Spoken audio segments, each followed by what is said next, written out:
এদের মাঝে কিছু রাখা যাবে না, এর মাঝে কোনো যদি কিন্তু রাখা যাবে না। আমরা ইঞ্জিনিয়ার, এর মাঝে কিছু আসলে আমরা বুয়েটিয়ানরা রুখে দাঁড়াবো।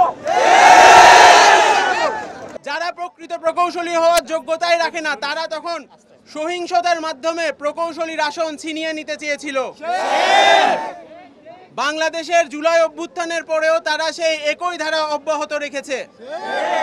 এবারও তারা তাদের অবাস্তব ও হাস্যকর 7 দফা দাবি তুলে ধরেছে। টেকনিশিয়ান হয়েও প্রকৌশলী উপাধি দাবি করেছে। গ্রেড 9 এর গেজেটেড অফিসার পদে কোটার মাধ্যমে প্রকাশ করতে চাইছে, তবে সরকারি প্রকল্পে 33% কোটা দাবি করছে। এমনকি গ্রেড 10 এর পদও দখল করতে চাইছে। এগুলো সম্পূর্ণ মেধাবিরোধী দাবি, প্রকৌশল পেশার প্রতি ভয়াবহ অপমান। প্রকৌশলী হতে হলে গভীর গণিত, নকশা, গবেষণা ও আন্তর্জাতিক মানের জ্ঞান ও দক্ষতা লাগে, যা কেবলমাত্র 4 থেকে 5 বছরের বিএসসি ডিগ্রিতে অর্জিত হয়। ডিপ্লোমা শিক্ষা কেবল মাঠ পর্যায়ের টেকনিক্যাল সহায়তার প্রশিক্ষণ। তাকে প্রকৌশলীর সমান করে দেখানো মানে নার্সকে ডাক্তার বলা কিংবা প্যারামেডিক্যাল কর্মীকে সার্জনের আসনে বসানো। এটি হাস্যকর এবং ভয়ঙ্কর উভয়ই। এর চেয়েও লজ্জাজনক বিষয় হলো বাংলাদেশের জুলাই অভ্যুত্থানের পরেও তারা চরিত্র বদলায় নেই। আজকের এক প্রেস কনফারেন্সে তারা প্রকাশ্যে বিএসসি প্রকৌশলীদের কুলাঙ্গার বলেছে। এটি শুধু অশালীন নয়,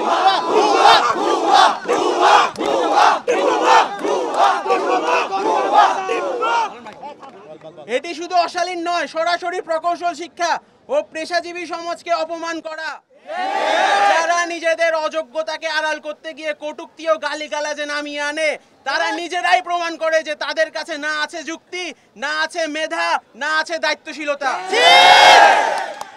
আমরা বুয়েট শিক্ষার্থীরা স্পষ্ট করে জানিয়ে যাচ্ছি, কোটা কোনোভাবেই পূরণ করা হবে না। প্রকৌশল খাতে বৈষম্য, প্রতারণা কিংবা যোগ্যতাবিহীন অনুপ্রবেশ কোনোভাবেই মেনে নেওয়া হবে না। আমাদের অস্তিত্ব, মর্যাদা ও পেশার সম্মানের প্রশ্নে কোনো আপোষ নেই। প্রকৌশল মানে প্রকৌশলী, টেকনিশিয়ান মানে টেকনিশিয়ান। এই সীমারেখা ভাঙার যে কোনো চেষ্টা প্রতিহত করতে আমরা সর্বাত্মক প্রতিরোধ গড়ে তুলব। আমরা দেশের সব কলেজ ও বিশ্ববিদ্যালয়কে আহ্বান জানাচ্ছি, এই অন্যায় ও অযৌক্তিক ডিপ্লোমা আন্দোলনের বিরুদ্ধে আপনাদের সঙ্গে সরাসরি আমাদের সঙ্গে অংশগ্রহণ করুন। এটি শুধু প্রকৌশল বিশ্ববিদ্যালয় নয়, গোটা শিক্ষাঙ্গনের লড়াই। মেধার মর্যাদা রক্ষা করা, ভবিষ্যৎ প্রজন্মের জন্য একটি যোগ্য ও নিরাপদ প্রকৌশল খাত নিশ্চিত করা, এটাই এখন আমাদের সবার যৌথ দায়িত্ব।